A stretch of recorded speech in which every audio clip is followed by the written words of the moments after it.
सांगितलेल्याच आहेत. ते म्हणतात आमच्या मागण्या पूर्ण होत आहेत, आम्हाला आश्वासन दिलेलं आहे.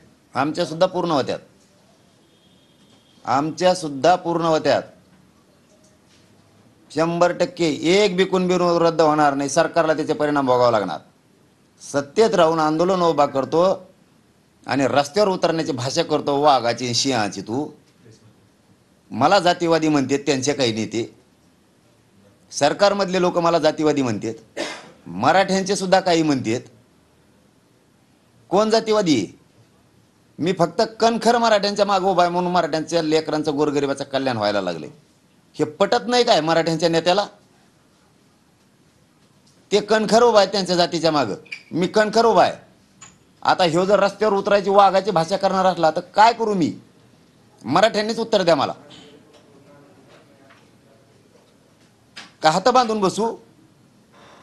मराठ्यांना आरक्षण नाही मिळालं पाहिजे का? मग हे मराठ्यांच्या नेत्याचं म्हणणं आहे का? आता ती जर वाघ रस्त्यावर उतरण्याची भाषा करणार असला आणि भांडणं लावून देणार असला, दंगली घडून आणणार असला, मी हात बांधून घरात बसू का? मराठ्यांचे मुडदे पडून देऊ का? मराठ्यांच्या नेत्याला सवाल आहे माझा. मरून द्यायचं का मराठीचे लोक? नाही आरक्षण मिळून द्यायचं का? पोराला घेऊन द्यायचं का फाश्या नुसत्या मराठ्याच्या? मराठ्याचे पोरं नाही नोकऱ्याला लागले पाहिजे का? मराठ्यांचे पोरं उच्च शिक्षणात नाही गेले पाहिजे का? या आरक्षणासाठी फक्त यांची ही टोकाला जायची भूमिका आहे. मग आरक्षण किती मोठी गोष्ट आहे मराठ्याला समजत नाही का? आपल्या लेकराला मिळाल्यावर आपले किती मोठे होते, किती भयान नियत यांची की मराठ्यांचे पोरं मोठे नाही झाले पाहिजेत. किती भयानक नियत आणि नीतिमत्ता यांची.